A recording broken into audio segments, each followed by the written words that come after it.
Good afternoon, everyone, and thank you for joining us for the fourth and final talk from Pearlfisher this afternoon. I'd just like to start by thanking LDF for letting us present our theme of design intelligence today, especially in this amazing museum, one of the most fantastic in the world, and close to Pearlfisher's heart because actually our studio for 17 years was about 2 minutes from the V&A archive, so it's very close to our heart. This is the fourth and final panel. Hopefully, some of you have sat through Pearlfisher's earlier talks and Jonathan's talks, so your neurons are already firing, and if you haven't, and if they're not, they certainly will be shortly when you hear some of our panelists talk about the work they're doing, which is truly incredible.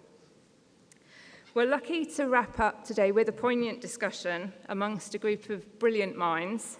The central theme of today's presentation has been design intelligence, and we're now going to talk about how we can harness it to respond to the increasingly exacting and extreme forces of climate change, and how design can learn from and use nature's own resilience to help to solve them. I'd like to welcome to the stage our three panelists: Alexandra Daisy Ginsberg, artist and designer, the recent recipient of START's Grand Prize for 2023's Artistic Exploration. And I have to say, actually, when I was making notes last night, I did send them to one of my colleagues because there was just a ream of a fantastic experience that all of these people have. So in the end, it was getting a little bit out of control. But I will just run through a top line and then they will deliver more through their work. But Daisy is a multidisciplinary artist examining our fraught relationships with nature and technology. Through subjects as diverse as artificial intelligence, synthetic biology, conservation, and evolution, she explores the human impulse to better the world. Work here includes The Substitute, exploring a paradox, our preoccupation with creating new life forms, while neglecting existing ones. Pollinator Pathway is an artwork for pollinators planted and cared for by humans. The aim is to transform how we see gardens and who we make them for, and she spent a decade with synthetic biologists to understand how humans redesign nature. Her PhD is from the Royal College of Art, just down the road, and she's a resident of Somerset House. So this is The Substitute, which is the white rhino. And as I said, it was about humans' preoccupation with constantly moving forward whilst letting certain species become extinct at the same time. Here's her Pollinator Pathway, looking at pollinating from the viewpoint of the pollinator, so approaching the garden through the eyes of the pollinator rather than the maker, but then to be cared for by humans. And here's some more beautiful visuals of this, but I highly encourage you to research their work individually, because these visuals, and I think what it means for us as visual people and as designers, really creates a new way of seeing, new semiotics, and a very different visual viewpoint of the world.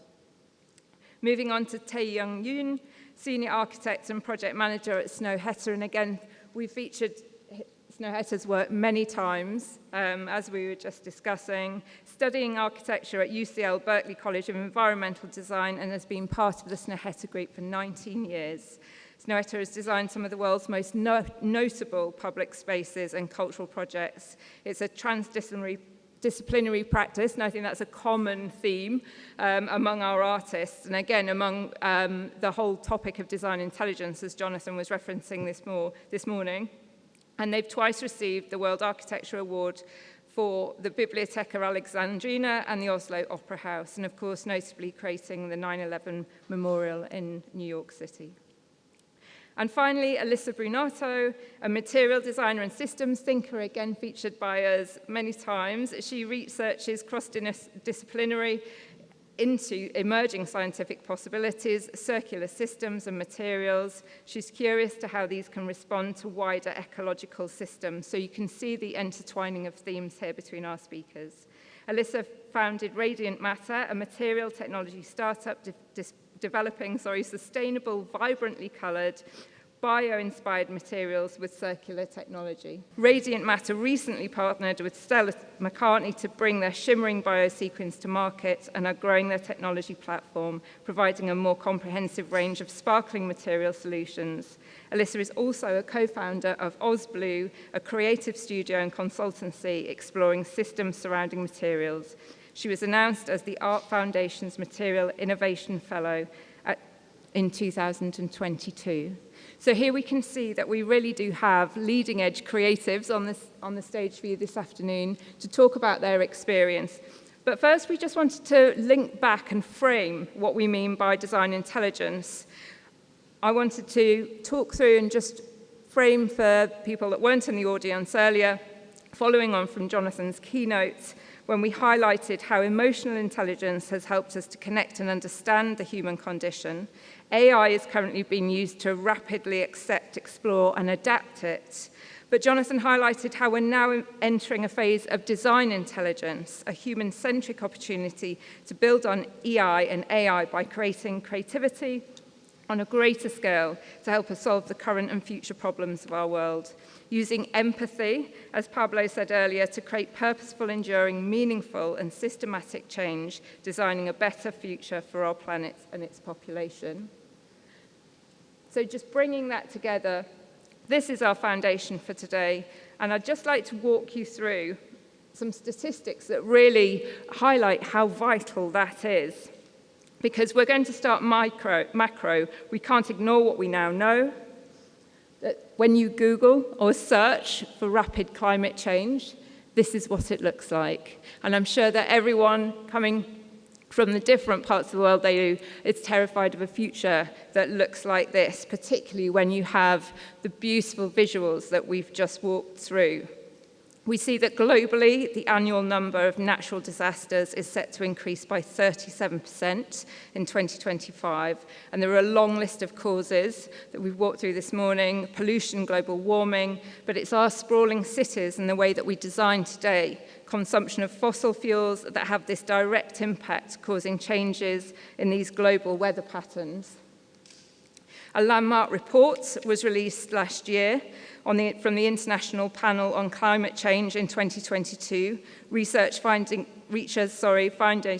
out that over the next 20 years, global temperatures are projected to rise 1.5 degrees Celsius, 2.7 degrees Fahrenheit. And such a rise will mean longer, hotter seasons, as we're already starting to experience, unprecedented sea level rises in coastal areas, and more intense flooding, amongst other effects.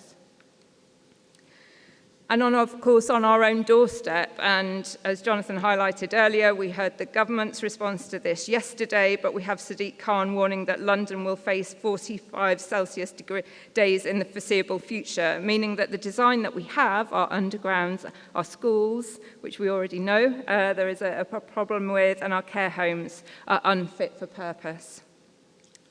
And in fact, though we know that Europe is not the most catastrophe-prone country or continent, and it is at the moment the US and closely followed up by Indonesia. They are taking the action necessary, so we don't have the US equivalent of the Inflation Reduction Act, which has just celebrated its first anniversary in an attempt to introduce zero-carbon energy projects. And they expect to see between 800 billion and 1 trillion in investment as tax credits are capped. This is not new news, but the top 5 sectors contributing to global warming are agriculture, transportation, animal husbandry, construction, industry, and manufacturing, all of which we work within. But the effect of their contributions are significant and terrifying for businesses. And an example of this, a manifestation, was released in a report last week on the 13th of September by Cornell University, by the ILR Global Labour Institute and British asset management firm Schroders, underscoring the vulnerability of garment workers and the factories where they work, modelling future heat and flooding scenarios for Cambodia, Bangladesh, Pakistan and Vietnam, where garment factories are concentrating, painting a deeply disturbing picture of the likely impact on garment workers. The report found that not only do there need to be some urgent changes for regulators, employers and fashion brands and the workers to negotiate, but also that extreme weather reports could jeopardise this whole industry. Its co-author said, I can count on one hand the manufacturers and brands that have contemplated the flooding effects and what it will mean for their business. And then we saw yesterday the Drum releasing their annual Creatives F-list and actually starting to target the client partners in agency terms, in terms of who is working and still working and projected to work with fossil fuel businesses. But despite these major changes created by humanity, there is evidence, you'll be pleased to hear for your grandchildren, that by 2100 there will still be environments inhabited on Earth, and this will only come from a two-stage approach of mitigation and adaptation. So reducing the flow of greenhouse gases and adapting and learning to live with the climate change we've already set in motion. And we believe that success can only be achieved by design and design intelligence. So the aim of our panel today is to explore what we can teach today. And as Jonathan set up earlier, how we can encourage and inspire future generations to adapt to the necessary extreme change. Because when the world gets stuck, designers solve its problems. They are inherent problem solvers, and they always have been. They anticipate, and they see the future sooner. So with that set up, a little bit of doom scrolling to set up, I will invite our panel to walk through and talk about their work and how they are starting to solve these problems. So our first question is mitigation and adaptation. Through our own panel here, we're already starting to see examples of mitigation and adaptation in response to climate change and through design intelligence. It'd be great to hear an example within your own space and to touch on what wider learnings this ties into. And Tae-Young, can I start with you? In 2019, Snøhetta pledged to only design carbon-negative buildings, meaning that their projects will generate more energy than they consume over their lifetimes. And your co-founder said that your firm was making the move because it feels so bloody urgent, which I'm sure is a sentiment shared by everyone. Can you expand? About the powerhouse scenario. Yeah, that powerhouse was a collaboration between builders, engineers, architects, and developers to, from the outset, start a project with the express intention of paying back its carbon footprint in construction and operation over 30 years. It's been successful. We have maybe like 5, 6 examples of that, and we're going to expand it outside of Scandinavia. So on the face of it, I think it's really good, and we've learned a lot from it. The innovations from the first project, I think, was 15 years ago. So it's developed, and we're continually innovating it. So I think that is one thing that we're doing right, and we're looking for other things, obviously. Thank you.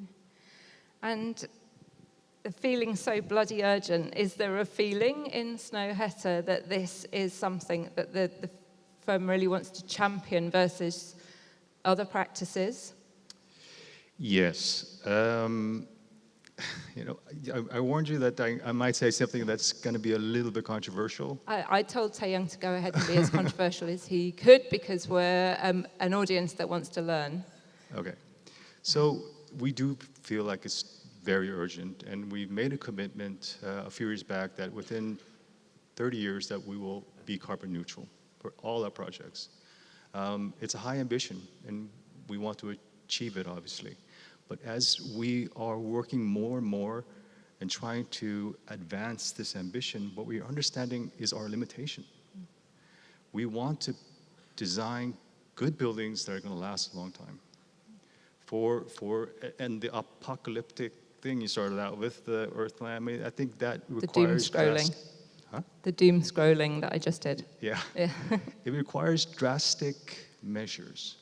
And what I would say to all of us here, contemplating design intelligence, how that can get us out of this mess that we got into, I suggest that it's not intelligence. From my view, there's a lot of intelligence in design. There's a lot of innovation. There's enough of that. What there isn't enough of is work, hard work and sacrifice. We can design nice things, we can design more things, but we're not going to consume our way out of this. I think basically we have 200 years or so. In the large perspective of things, the Industrial Revolution is 200 years plus, right? Tremendously useful. We've increased our life expectancy from what? 40 years to 80? But that process, the supply, demand, capital structure, has reached its peak. What we're doing now is we're overproducing. This is a very hard pill for our society to have to accept, but we're just making too much stuff. So how do we, as designers, and this applies to architecture and everybody else, all those industries that you mentioned, how do you see a future where you just make less stuff? You know, and I think a lot of this conversation that I've been in other discussions about this, let's do smart things, let's make circularity, let's do this, but really, maybe the question, for example, we have produced enough chairs for the next 10 years, you know?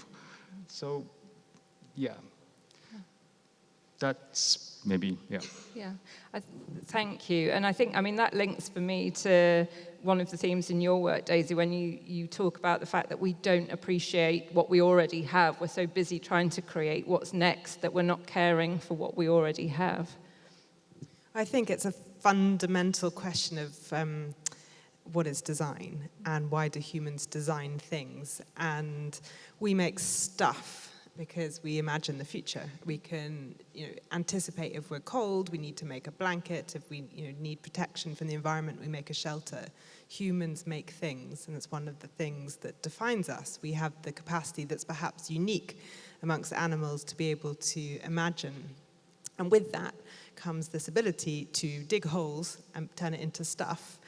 And I completely agree, we need to make less stuff or no stuff, and that's one of the challenges of being a designer. And I trained in architecture, and I'm an artist, so that I can look at design from a different perspective, with a different kind of social contract. And I think if we, how do you design if you're not designing anything? And what is it to be a human if we don't make things? And of course what I'm describing is a very particular mode of being human, and that is Western modernity since the Enlightenment, or sort of civilization in a very certain way of thinking. But of course there are other value systems, and there are other ways of thinking and acting and doing. So indigenous stewardship of natural resources, shared natural resources, different ways of thinking about what owning and belonging mean. And that is what is actually, I think, a more powerful way to think about what design is.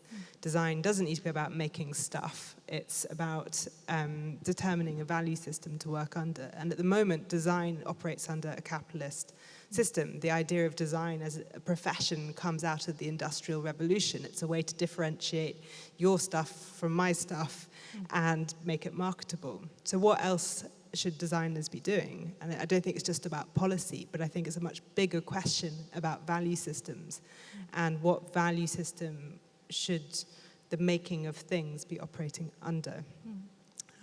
But we need to make less stuff, I think, and that makes it very difficult to have a job.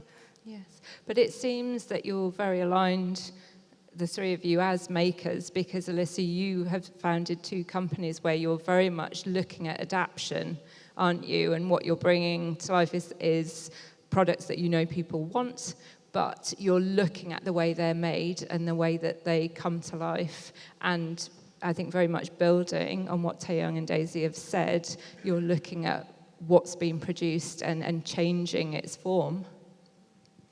I mean, just to give a bit of background to this, so I actually have a background in textiles and design and making clothes and going to production sites around the world and making stuff for brands. And being in those factory sites and seeing how much stuff is actually made and how it's made and the people around the systems, I sort of got to a point where I just thought I can't participate in making more of this type of stuff, because what we're making it from what I could see, was just so detrimental to the environment around those places, the factories, but also to the wider systems that we have. And so I kind of got quite interested in actually how do you keep being a designer and use the skills that we have to make change maybe that's wider than making more pretty things.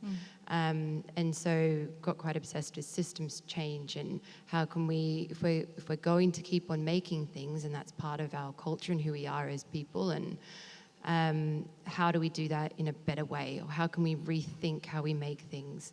So that's sort of where the work more with Radiant Matter has led to. How can we make things maybe in a smarter way, but focusing on the raw materials and the fundamental sort of thing that we make things with.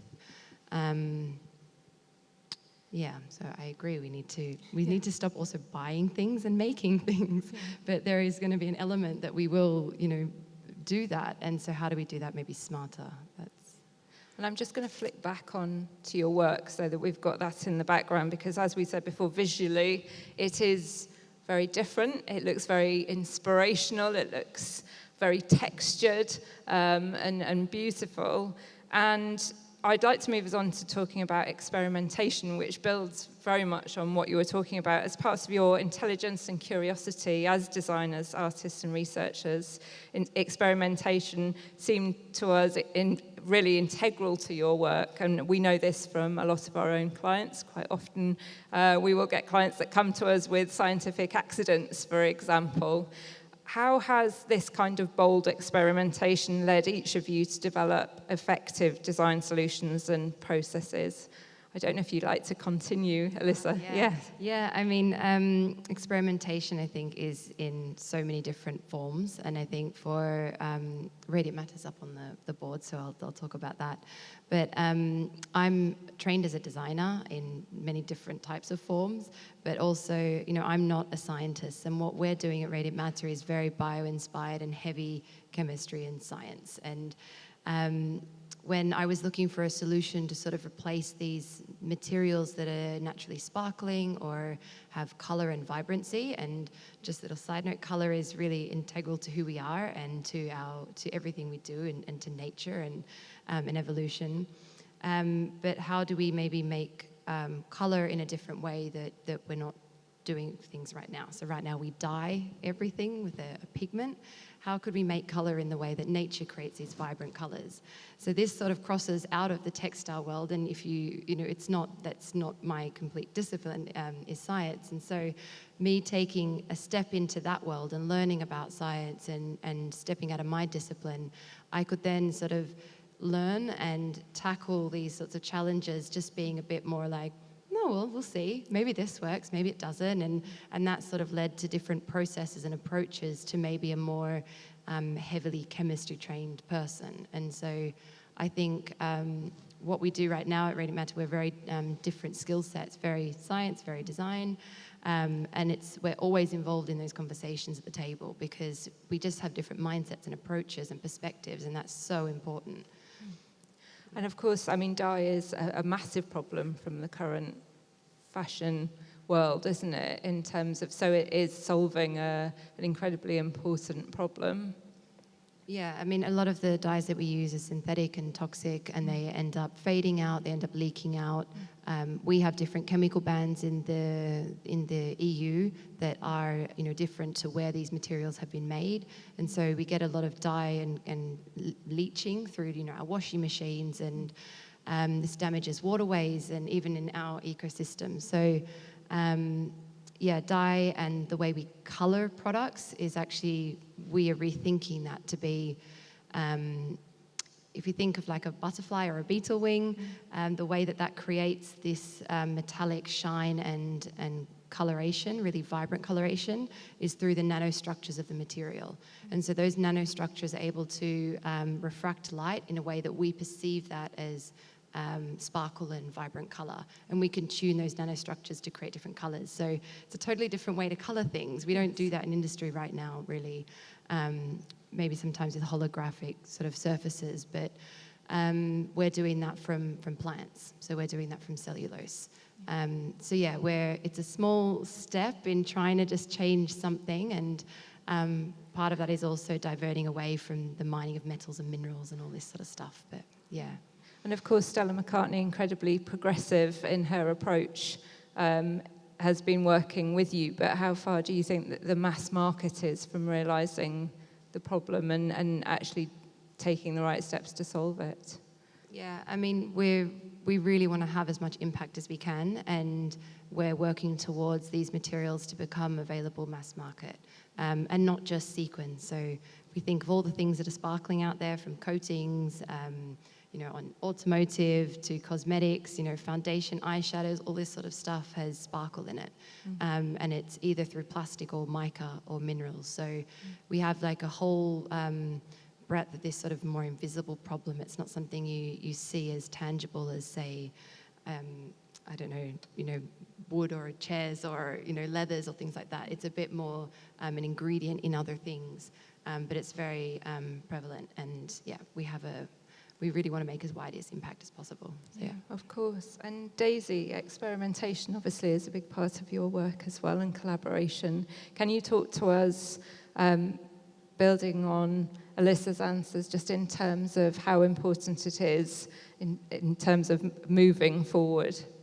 Well, my job involves solving no problems and just asking questions, really. And I think and I mentioned the social contract of the artist, but also I came from a program at the Royal College of Art called Design Interactions, where it was very much about using design in a critical way to explore emerging technologies. And I spent a lot of time, 10 years is a lot of time, hanging out with synthetic biologists in the labs, and really also in sort of looking at the fundamental premise of the field and why are humans designing DNA to engineer stuff for human benefit.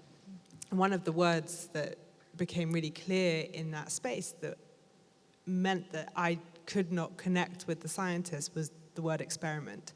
Because as a designer, or coming from a design training, for me, the experiment was about opening up and not knowing the answer. It was about play. And whereas the scientist, an experiment is about proving a hypothesis. We'd both be talking about experiments, and they were doing something completely different, and the meaning was completely different. And another word that came up a lot was this idea of making a better world. And you had it in your presentation, and I was like, well, what is better? What are we all talking about? And we need to be asking these kinds of questions. So you had in your slide I found it really kind of extraordinary. There was one of your slides said that there will be some areas of the world that are habitable by 2100. And it's like, do you agree? Because obviously, well, I love that there's some areas, because otherwise we're completely fucked. But that is the most extraordinary statement. We're talking about 75 years from now, and the fact that is so insane. And I think we need to really sort of be thinking about that. So the lifespan of the buildings that you design is a fraction of that. But if we think about buildings that were sort of built in the 16th century, at that time, the planks of those floorboards are so wide, sort of 2 foot, 3 foot wide planks. And at the time, they were planting new trees because they knew that in a few hundred years, 500 years' time, they'll be needing to build battleships with those trees. There's a different kind of forward thinking. So coming back to the idea of the experiment, I don't have any way to solve any problems. I think from a design perspective, we can do things that have positive impact, but it's policy, it's our role as citizens, it's politics, and economics is where the power lies, and ultimately it's our role as citizens. But we can play, and that is really important. So Pollinator Pathmaker, the two images at the bottom here that side on the bottom are images from my most recent work, Pollinator Pathmaker, and the idea there was to make a sculpture about the pollinator crisis. I was asked by the Eden Project to come up with an idea, and I thought that was nuts, because it'd be much better to make a sculpture for pollinators with the budget to make something rather than making something out of steel and glass or other materials. And so then there's a question, well, what is an artwork for insects? And how do we even begin to approach that problem? And really, it's a fundamental question of empathy. So then playing with that space, how do you design, what is even the question that we're asking? And the question is, well, if insects designed the world, or designed a garden in this case, what would they see? What would they want? What would they experience? And how can we then ask another question of technology, which is, can we make technologies that are altruistic, that aren't primarily for human benefit? And of course, everything ultimately that we make is for our own benefit. So play and experimentation without knowing where you're going is, incredibly important, but above it, for me, always sits this question of values. Yeah. And when the world is uninhabitable mostly in 100 years, pollinator gardens aren't going to be much help. But us thinking differently probably will get us somewhere.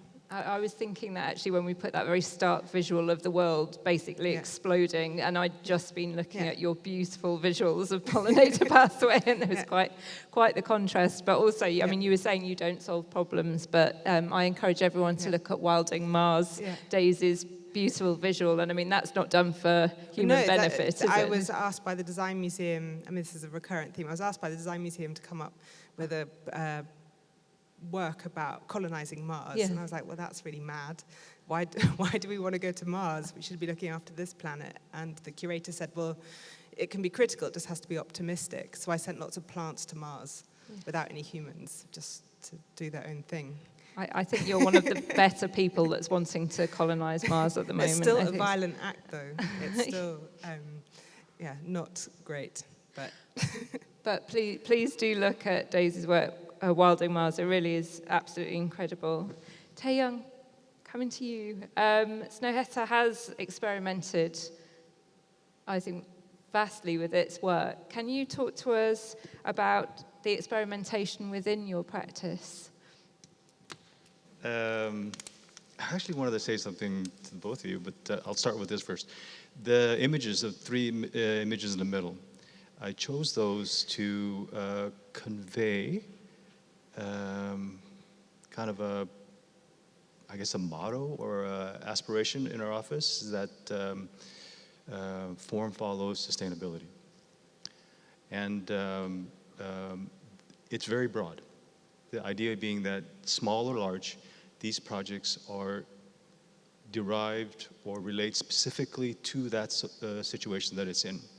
The one on the bottom is a small hunting cabin. The one on the top is it's a kind of shelter to look at a view, and the middle one is the Powerhouse project, which again is this idea of the project paying itself, paying this carbon footprint back again after 30 years. So all of those projects, and hopefully our projects in the future, will keep pushing that idea that the building is following sustainability, is following the environment. So we're not wedded to any system or a look or anything, a style. We are, as much as possible, in these instances, it's more the physical aspect of sustainability and environment that we're following. But I think we're getting more and more into the, as I mentioned earlier, the sort of larger societal aspects of economy and mass production and circularity. So thankfully, the work that we do in our office is we're continually encouraged to experiment and find out how we can make buildings that are sustainable in the very broadest sense. I mean, you mentioned the buildings that are from 16th century.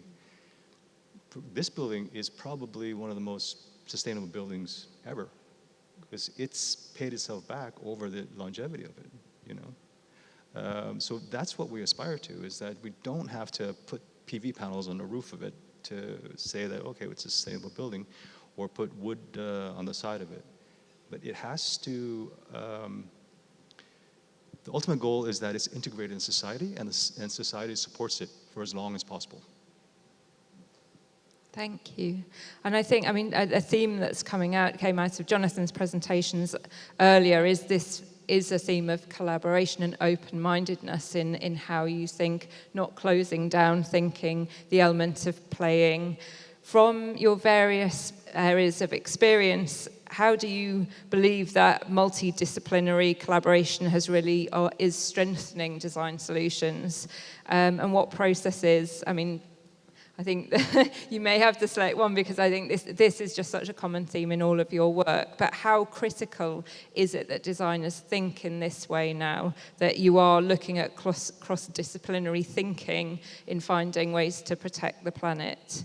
And if we start with you, Daisy. So Pollinator Pathmaker draws on the expertise of horticulturists, pollinator scientists, Lars Chitka at Queen Mary's, who sticks radars on the backs of bumblebees, a string theory physicist, amongst many, many other people who make it happen and continue. And a little advert, anyone who wants to play with it, go to pollinator.art and you can use the algorithm to create your own DIY edition, but you have to plant it.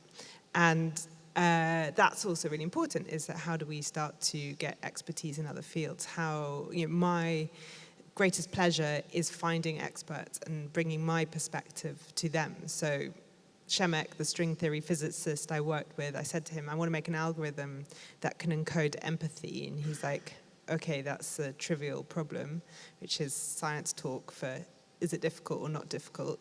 And then bees actually can memorize the locations of all the flowers they visit in a day, and they may visit 10,000 flowers. And he was like, wow, that's non-trivial.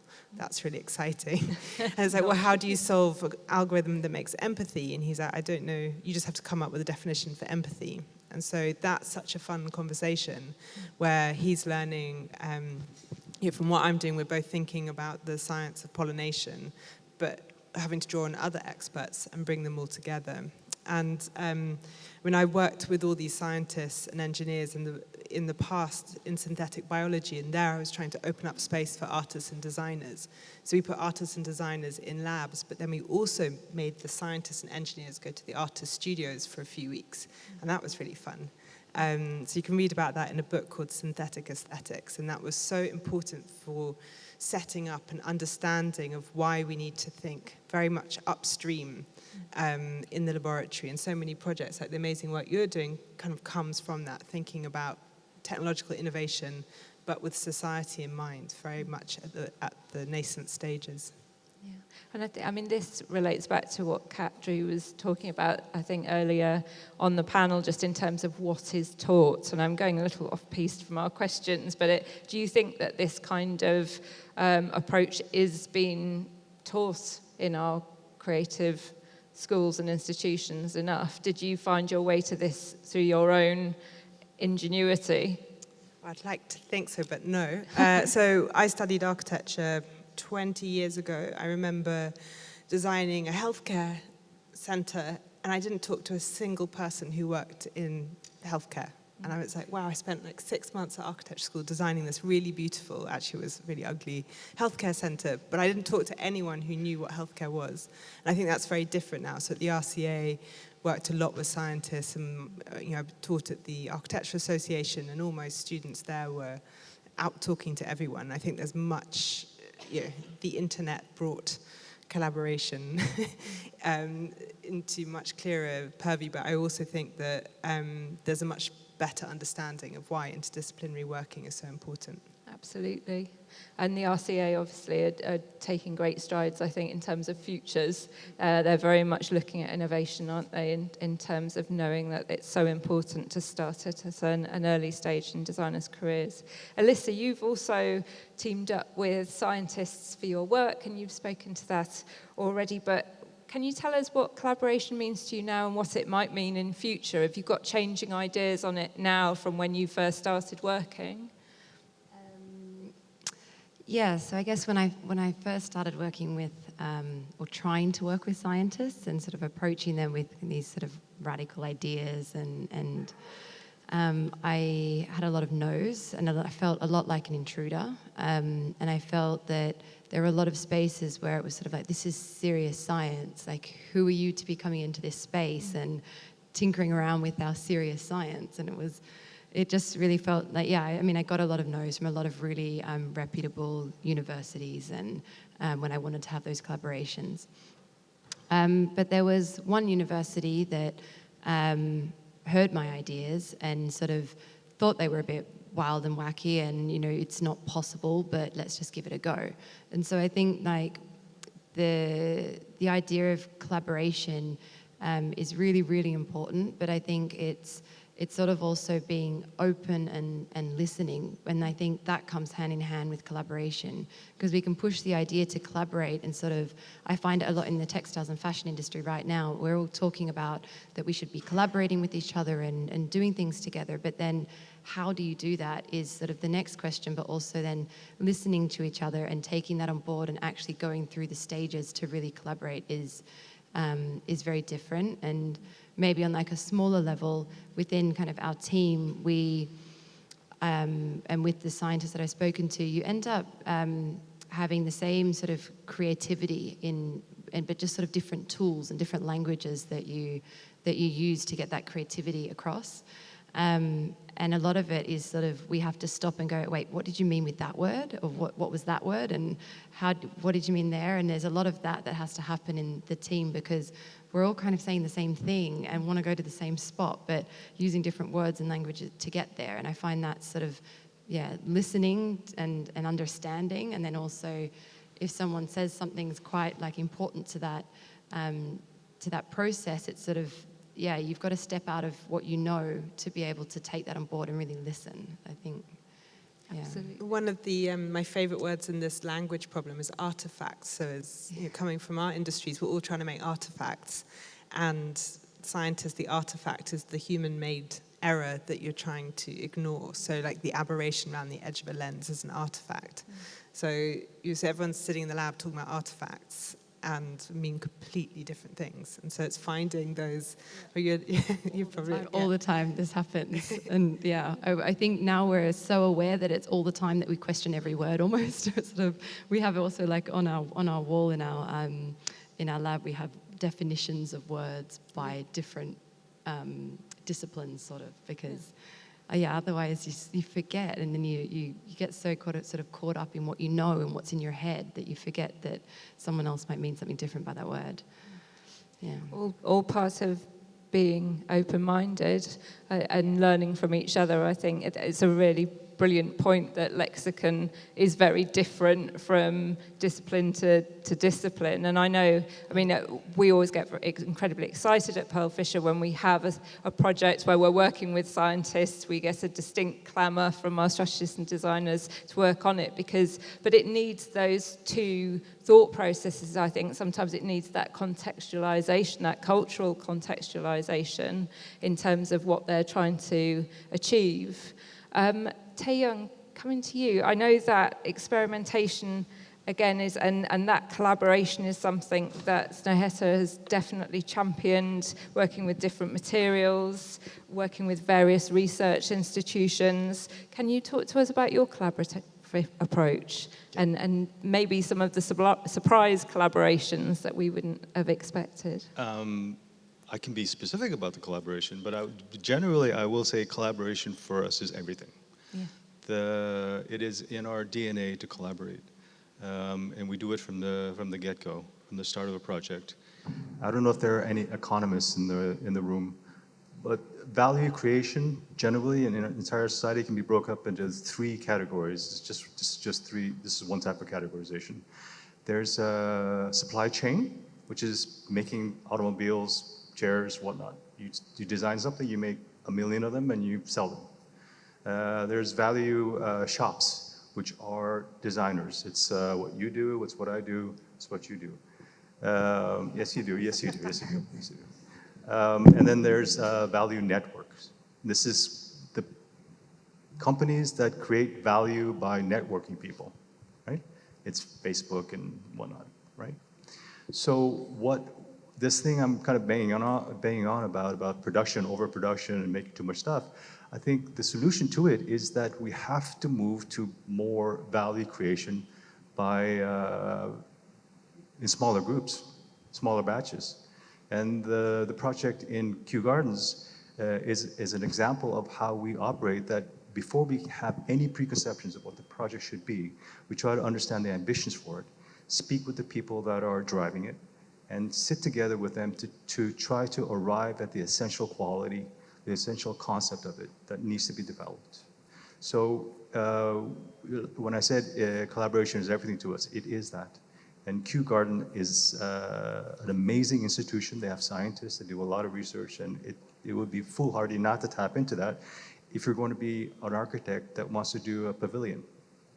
And London Design Festival is also a part of that, was a part of that workshop. And they have a mandate to try to push design to solve problems, to expand on the power of a design, which I still, I absolutely believe in. So that collaboration needs to be developed for every single project unique to that project. Thank you. Now we have 5 minutes left, which is a real shame, but we've got 2 questions, so I'm going to combine them because I think really they mean the same thing, especially in the context of this subject, which is about hope driving design, and the other questions were about insights for the next generation, and everything that you've been talking about is very much driving what I hope is the future of design and what it looks like. Open-minded, collaborative, bringing expertise together. But it could be argued that our tendency to hope is part of human emotional intelligence. What we're talking about is design intelligence.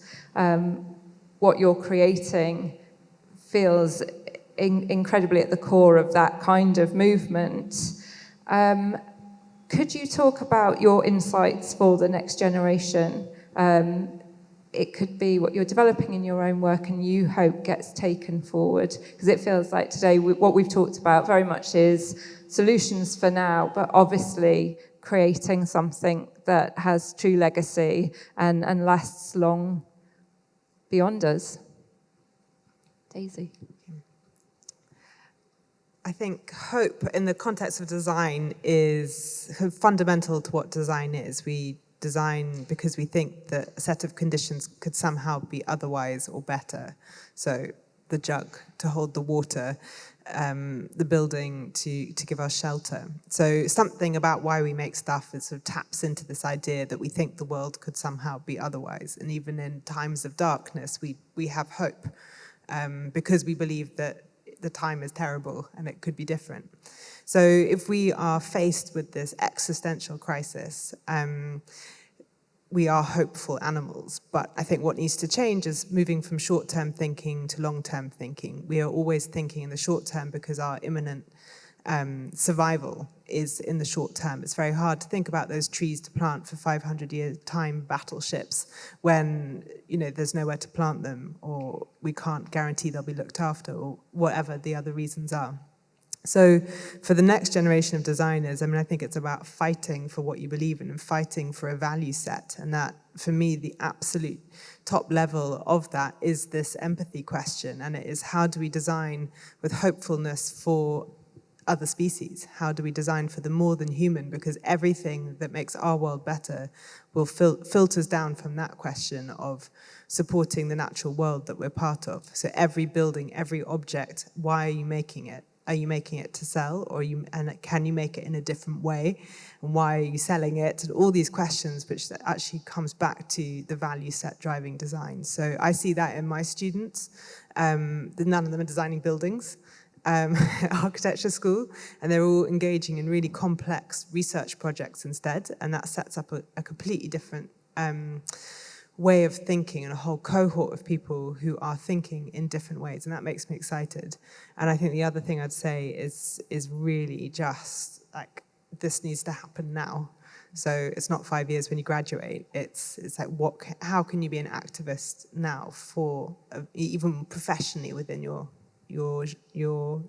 work? And Snøhetta recognises that it is so bloody urgent, in the words of your founder, which is something I think our government needs to hear. Can you talk to us about hope for the future, Tae-Young? Hope and future, yeah. I had a chance to reflect on this a little bit, and I think I wouldn't necessarily use the word hope. I think hope is an important thing. It's an important emotion for us, but it's generally passive. I think what we should, as a society, consider is lean into the fear and anxiety of where we are. And we can hope for it, but I think actions will matter. And in my mind, we have a very recent example of an existential crisis in the pandemic. And despite all the casualties, we did great. You know, we came up with a vaccine. Everybody more or less cooperated. And it was a good example of the human spirit responding to a crisis. And my hope is that, or my belief actually, is that our society has that in them. But I don't think, fortunately, that people, or the powers that be, social structures really see the environmental crisis in a similar way as they saw the pandemic, which is a pity. And my advice for future generations is to own it as soon as possible. Take control of it and do it now. You've been told. So, Elissa, in our final minute, can you talk to us about your insights and your hope for the future? Yeah, I think I have sort of a maybe similar perspective around hope, that it can sometimes be a bit passive. And I feel that from just a bit, when I was working in the textiles industry, I had hope that someone would make something better and I could just then use it. And that didn't happen for like 10 years, and it's still not happened. So there was sort of, I think hope also comes with action. And if, you know, you see something not happening, just try and, you know, approach something in a different way. So I guess, and also coming back to you talking about longevity, at Osblau we did a research project around float glass, like glass that's used, big flat glass for buildings. And we just found it really just absolutely crazy that you can build a building and not think about how it will be dismantled in, you know, a couple of hundreds of years or 100 years. In 20 years even, yeah, it's really crazy that you don't think that it's not thought about what will happen to it at the end. And if you're building it with not a huge amount of longevity, then okay, we need to think how you dismantle and save the bits and not have to dig up more to put more into a building. But this idea of thinking beyond our lifetime is so important, and it's just so difficult for people to do that. And so I think, yeah, there needs to be something around like being able to think for the future and not just our own lives, but, you know, maybe that's the life of the planet, the life of the beings that don't have a voice around us. But it's yeah, just really getting out of our own selves and stop being so selfish would be great. But then also I think it's about just be bold. I don't know, like just take action. Nothing will happen unless you make it happen. And I think I've seen that a lot being on now this entrepreneurial journey and less sort of on like a design journey. Our world is only made up of people making decisions and putting them into action, but everything's just sort of nothing. Like it's just people making decisions and getting people together to make a step, and we, you know, form policies and things and buildings, and we can all do that. We can all participate in that. And so I think just taking action is really important, if that made any sense. Sorry, I'm trying to just wrap that really quickly. It makes complete sense. And I think amazing insights have come from the three of you. Thank you so much. Please take the time to look at everyone's work. It is the future. We all have a role to play, as you say, to play it forward far beyond our own time, and to make sure that we create design that outlives us. So I would like to invite everyone to thank our panelists, and thank you very much.